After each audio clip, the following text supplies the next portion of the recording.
Finally, the Animus Hub, or former Assassin's Creed Infinity platform from which players are going to launch Assassin's Creed Shadows, has been revealed, and it did cause some mixed reactions within the community. So in this video we're going to discuss everything we know about the platform and try and clarify as many doubts as possible, not only thanks to what's been made public, but also based on what we tested following a presentation that we have witnessed at the Ubisoft Quebec studio and an exclusive interview we had with the development team. So let's not wait any longer and let's dive into the inner workings of the Animus Hub.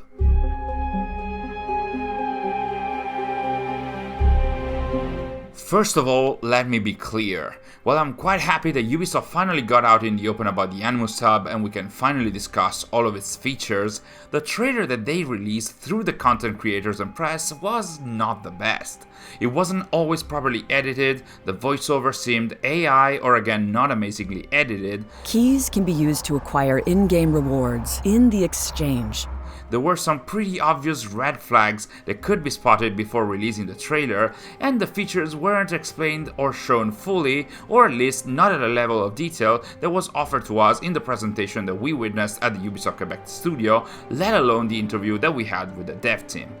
Oh, and most of all, there was no reference to modern day also being in Shadows, as we'll discuss later. So in this video, we're going to try and share with you guys everything we know about the hub, especially the aspects and inner workings that weren't really communicated publicly. So the Animus Hub is a platform that is going to be available at launch with Assassin's Creed Shadows, from which players will be able to launch the current and new games, and also some of the old ones as well. In the presentation that we witnessed, producer Andréan Boisvert and content director Ben Swindon presented the hub as a platform designed to be a new place for all things Assassin's Creed, with rewards for the players and a modern day content that would tie together the story as the game's release and on its own as well, and all of it presented as an Animus interface. More specifically, within the story, this new Animus will be called the Animus Ego, and it's going to be a new version of the Animus created after many years of research at Abstergo and put then in the hands of everyone, and according to the devs, this version of the Animus is going to have a much bigger impact than its predecessors. Abstergo's promise to its users this time is communicated through a trailer that we saw at Ubisoft Quebec, and that was also part of the previews, but that wasn't shown publicly. Basically, Abstergo is promising the users that this new Animus Ego can take them into a mindfulness journey, taking them to memories of their ancestors that only they can witness and feel, like a beautiful beach or a beautiful waterfall, and thus by going on this journey of self or past discovery, they can get to the best version of themselves. So that's how Assassin's Creed Shadows is going to start, with a new user, you the player, being presented with the promise of the Animus Ego, but of course it's not all sunshine and lollipops, and at some point through some external input that involves hacking into the system, the player is told that they're being lied to, and thus they will be brought to a different, deeper version of the Animus called the Dark Animus, which in our presentation was described as a hacked version of Ego that gives access to memories that Abstergo never wanted to show you, with this external entity or group saying that they will be soon in touch. So this, the Dark Animus, is where players are going to be shown the DNA Explorer or memory section of the hub, from which they are going to be able to access the games being plural, because at launch the Animus Hub will allow to launch what the devs called the Period 2 Assassin's Creed titles, that is all the main games from Assassin's Creed Origins to Assassin's Creed Mirage, if they already have them installed on their platform.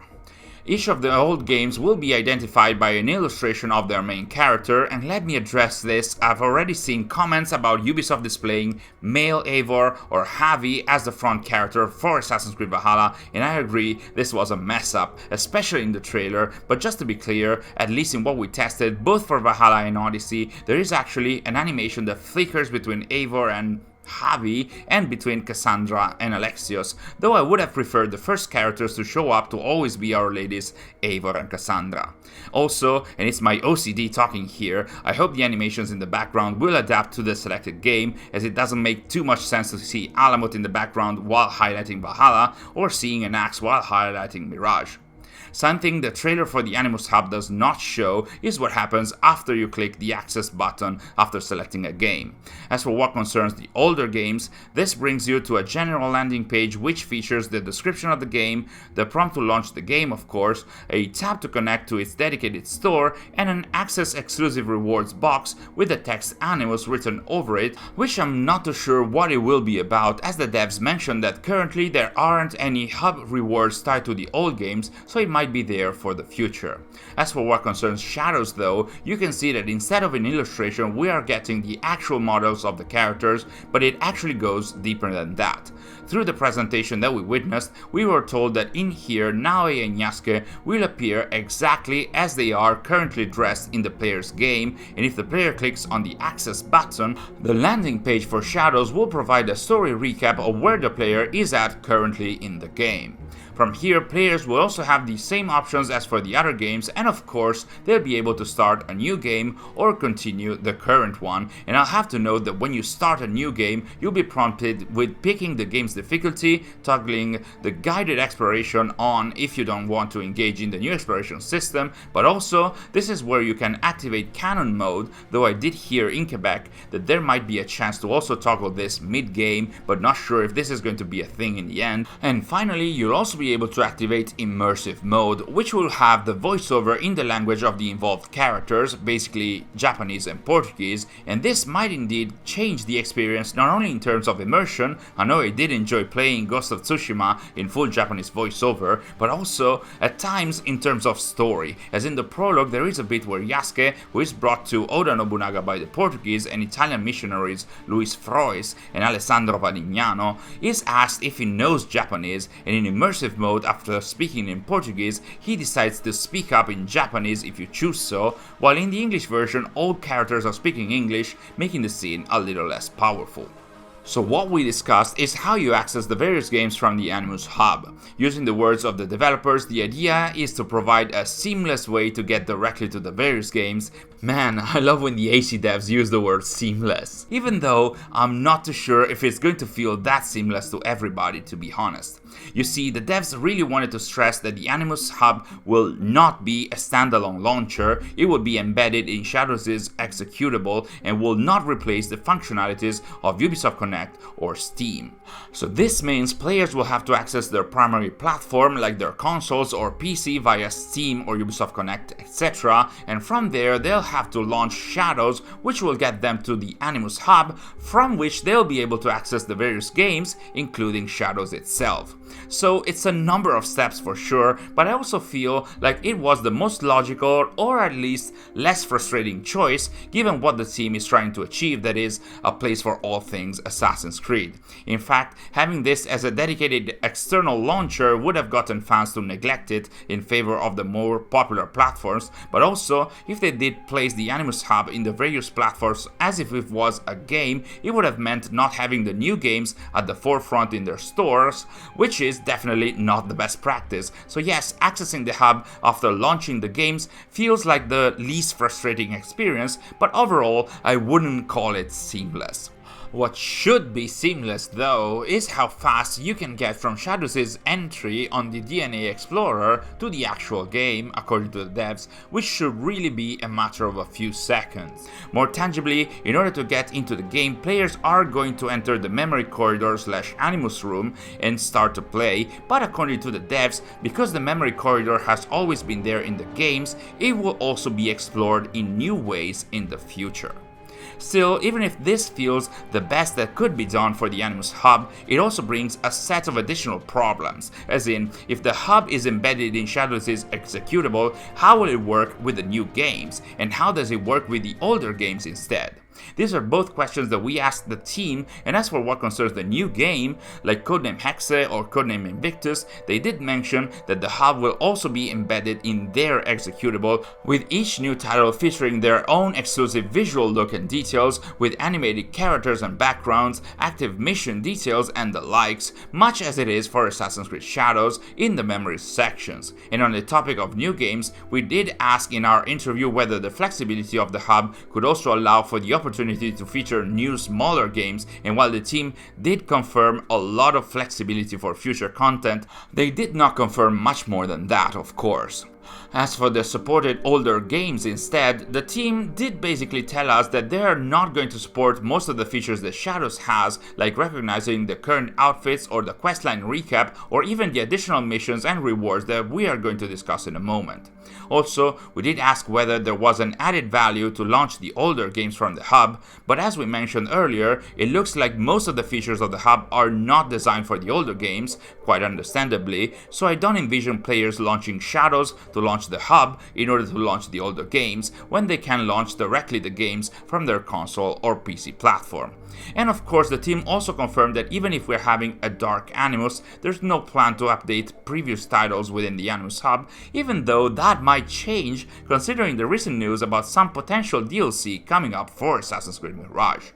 The second section of the Animus Hub at launch will be the projects ones. In projects, players will get access to what were presented to us as ongoing gameplay opportunities, missions, and free rewards. Each of these projects will allow to partake in missions in Assassin's Creed Shadows called Anomalies. These missions are going to be daily or very frequent missions. I think we can really compare those to the daily random missions in Assassin's Creed Odyssey and Valhalla. They're going to change constantly, they're going to be connected to the various gameplay loops in Shadows, and players will be able to see them also in the quest/target board of the game. In our presentation, we did see a super brief teaser of Yasuke, I think it was Yasuke, moving around an area in the game world surrounded by Animus glitches, and in these areas players will have to complete these daily missions. Completing them will stabilize these anomalies, and this act of stabilizing these anomalies will have something to do with the modern day story in Shadows,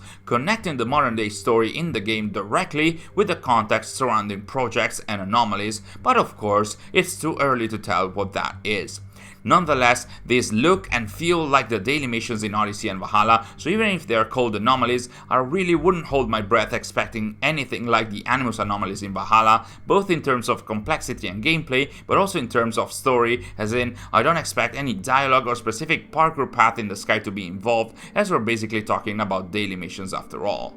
Completing and stabilizing these anomalies will grant players with a new currency called data fragments. These fragments can be used in the rewards section of each project in order to redeem in-game resources, equipment, weapons, outfits, hideout elements, data files, those are going to be the modern day content developed in the hub, and another currency called keys. Judging by the trailer, projects will involve a lot of rewards. This first one, called The Legacy, for example, has 21, and it looks like players won't be able to choose which reward they want to redeem within the reward section of each project, but they will have to follow a predetermined order. So I guess good luck doing daily missions for days in order to get the outfit described as final reward or the modern day file you were looking forward to read. So based on all of that, and especially considering that some bits of story are involved, we did ask if projects are time-based and thus if players could risk missing out on them, but the team answered that they are not, that they can be completed at any time, and that currently all players will have the opportunity to complete all projects regardless of when they start playing Shadows. So at least in that regard, they can be completed at everyone's own pace. Side note here, we also noticed that the items showcased in the trailer as part of the project rewards also are the same exact that were leaked a few weeks ago as part of this cerulean set of sorts, so through these pictures here you can have a better look at what you might get from the first project. Before we move on with more news and impressions about the Animus Hub, I wanted to take a moment to extend a heartfelt thank you to our Access the Animus insiders and initiates for their amazing support, even in such a time of news drought before the content embargo for Assassin's Creed Shadows. You guys are true legends, and I can't thank you enough, and we're so grateful for it. And if you haven't joined us yet and you'd like to become a member on the channel and gain access to a number of exclusive perks, including early access to videos such as this one, and special content like exclusive reports and interviews or Q&As on events we have participated in, or content that we have tested which we managed on a dedicated channel on our Discord server, you can do that by clicking the join button underneath this video. Going back to the rewards, the aforementioned keys currency that can be obtained through the projects and anomalies can instead be spent in another rewards/store page called The Exchange. In this section, players will find equipment items, weapons, outfits, mounts, etc. that are going to rotate in and out daily and weekly, much like in Sargon's and Reda's shops in Assassin's Creed Odyssey and Origins/Valhalla. So you can see the mechanism of doing daily short missions to obtain a limited currency that can be used on a store to obtain some of the rotating items while potentially not being able to get all of them from past games seems to be replicated here, and even in a worse fashion, because this time you do daily missions to only sometimes obtain this resource that you can spend in the rotating item store. And it really is a similar system to that of Odyssey and Valhalla, where this kind of store, much like Reda and Sargon, does not offer microtransactions. The devs confirmed that in our interview, so players will only be able to get the rotating items through the keys currency, while the microtransactions will be handled through another dedicated store, as it happened for the previous games.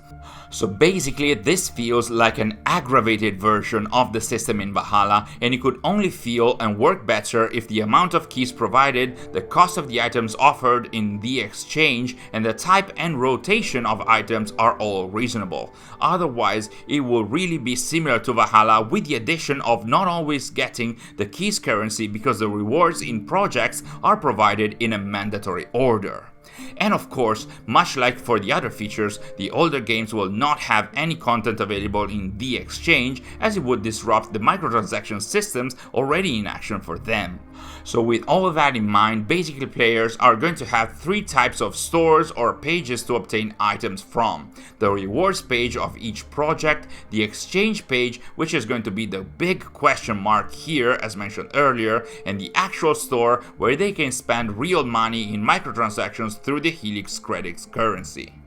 Finally, what I was looking forward to the most for what concerns the Animus Hub, the modern day section and story. The modern day section is going to be called The Vault, and it's basically going to be an ongoing and growing archive of all the data files that players have redeemed in the project section by doing the daily quests. It will contain video, audio, and text files about a modern day story, and judging by the trailer, it will be organized in subsections that seem to be named after the project themselves, but possibly not only that, because this Ego welcome on boot video here with the beach and the Abstergo logo is the one that shows once you launch Shadows, so we may get some files from Shadows' modern day as well, because once again, Shadows itself will have some elements of modern day, and while I still don't know the extent of that, I'm still baffled to this day that it was not mentioned publicly. When I asked the team about that, they did answer that their plan for modern day is to create a coherent and consistent narrative that can coexist with the historical games of the franchise moving forward, and in order to do that, they decided to add quote-unquote focused moments of modern day content within the main story of Assassin's Creed Shadows that support the ongoing story of the new Animus, which is the foundation of our hub and which we'll be developing over time. This will include content in-game as well as in the hub. So according to the presentation that we witnessed, the new modern day story, starting with Assassin's Creed Shadows, is going to be set in the near future, and while the devs did not clarify how near this future is, I wonder if we're still talking decades or centuries ahead, as the cut ending for Mirage seemed to imply. They did tell us that they are planning to show a future world with fresh and surprising stakes, a world that is built on everything that has come before in our lore, but we do turn a page on past events to discover new characters and conflicts. So this means that the new modern day story is going to start with a sort of a clean slate, of course keeping in mind what happened in the past, but telling a new story with new characters and motivations, though I really hope this doesn't mean we're going to see the end of Basim's story in a text file. That would really feel like seeing the ending of Juno's story in a comic, and we don't want another fan uprising, right? The team also told us that the core idea now is to put history back at the center of the player's experience, with the modern day narrative now serving to enhance the historical journey, exploring deeper themes of memory, identity, and autonomy. And I'm not too sure how to feel about this. Pretty much every Assassin's Creed has always been more focused on the historical journey rather than modern day, sure, but the modern day has always been what was driving the story forward. So in that regard, I'm not too sure if I'm excited about it being mostly focused on enhancing the historical part of the narrative. Diving a little deeper through the Animus Hub trailer, we can see some of the text files that players can obtain by redeeming them in the Legacy Project Rewards page, and they can tell us a bit more about the modern day world that this new future story is going to be set in. For example, the first file is page 1 of the diary of one Joel Eastman, a man who is staying at a hotel room in Marrakesh, and this first page of his diary starts by saying that it's WBT over 32 again, with WBT being the wet bulb temperature, that is the lowest temperature to which air can be cooled by the evaporation of water into the air at a constant pressure, and according to Wikipedia, even heat-adapted people cannot carry out normal outdoor activities past a wet bulb temperature of 32 degrees Celsius on 90 degrees Fahrenheit. So having the modern day file mention WBT is over 32 degrees does show that climate change has hit the world pretty hard in this near future, and a climate catastrophe is already happening with a lot of people dying, which is ironically enough something that was introduced in Assassin's Creed 1 and then retconned years later. Of course, we currently don't know much about this Joel Eastman, other than he had to meet a stall keeper in a souk off of Jema El Fna, which is a square and marketplace in Marrakesh, and hand him an owl, possibly to get recognized by him, but we don't know more through the second modern day file, once again taking place in Marrakesh, which is an operation report submitted by an operative called Hamza Belkacem, who, along with another operative called Idrissi, were on a stakeout, supposedly exactly at the souk where Joel Eastman had to go. And at 10 PM, his meeting with the stall keeper called Shafiq El Harar took place, with El Harar feeling uneasy as he possibly suspected he was being surveilled, but Eastman nonetheless passed him over a piece of paper. So of course, nothing much we can get from this trailer, apart from the new modern day setting involving the world on the brink of a climate catastrophe, and maybe this Joel Eastman being an assassin, trying to act covertly, and these operatives possibly being Abstergo agents reporting on what they saw. So yeah, we have started getting our first breadcrumbs. The story has been set in the future, which kind of reminds of the modern day of Assassin's Creed 1 being set in the near future compared to when players are experiencing it, and the mystery is about to slowly unfold. But in general, at the moment, I'm not super impressed by the boundaries that have been set for the story, and that's cause this feels something of a deja vu, something that at least longtime fans have already seen. The concept of having a new Animus being given to everyone, from which Abstergo is doing its own shenanigans while not telling their real motives to the population, the idea of having a platform from which the Animus user or players can launch different memories and access different games, and that the assassins or other external organizations are using to hack into Abstergo's database to find new memories and stop Abstergo from what they're doing, you know, that whole exact description, that's not the Animus ego, that is Helix, the interface that fans were introduced to with Assassin's Creed Unity 10 years ago. Or you can go even further. This also reminds of the multiplayer files of Assassin's Creed from 13 years ago, where players were shown the sweetened versions of videos and content produced by Abstergo, and then the erudito hackers would show them a darker and real version of what they had seen.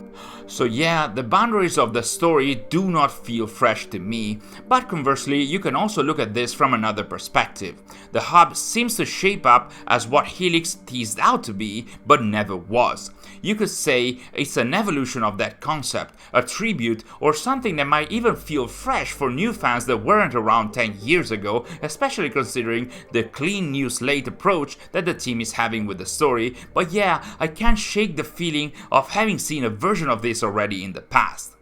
Something else I'm really not a fan of is going back to the main character being you, the player, which I guess it makes sense if we are confined within an Animus interface, but it does bring a whole set of limitations, some of which were already clear when you, the player, was the modern day main character in all games from Assassin's Creed 4 Black Flag to Assassin's Creed Unity, such as not having a defined character that moves and exists properly in the modern day world, that has a defined place in the story, a backstory of their own, and so on. And I got to ask the team about this as well, and the answer was quite interesting. This direction for the hub has allowed us to focus on creating an immersive interface that is focused on the Animus with the launch of Assassin's Creed Shadows. However, we aren't limiting ourselves to one form of storytelling for the future, which means players might not always be the faceless main character of the modern day, and things might change in the future. Another issue I have with the main character being you, the player, is that I do worry that being confined within the Animus,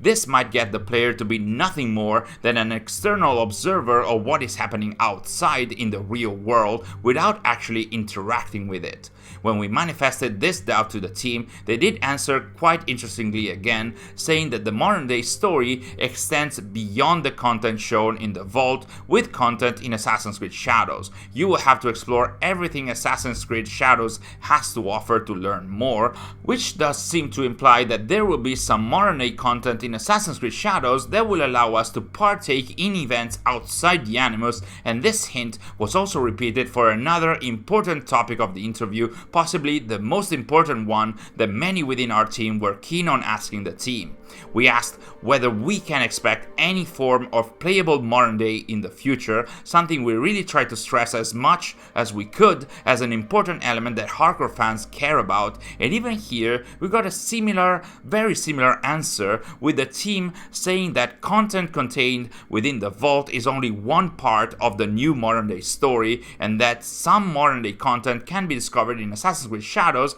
and we're eager to develop more going forward, which again does seem to allude to some form of modern day gameplay in Shadows and maybe beyond, which would definitely be welcome and very unexpected, but of course I won't raise my hopes too much until I see it. Still, the trailer does mention that in the months and years to come, the Animus Hub will evolve and extend far beyond what it is now and far beyond the launch of Assassin's Creed Shadows and the release of other games, with new features, new content, and new rewards. And according to our interview, the Animus Hub and the modern day story will receive new content independently of the games. These updates will occur regularly along with the post-launch roadmap of Assassin's Creed Shadows and will continue in the years to come. So the platform is here to stay and will provide some sorts of content even while there aren't game launches or post-launch content involved.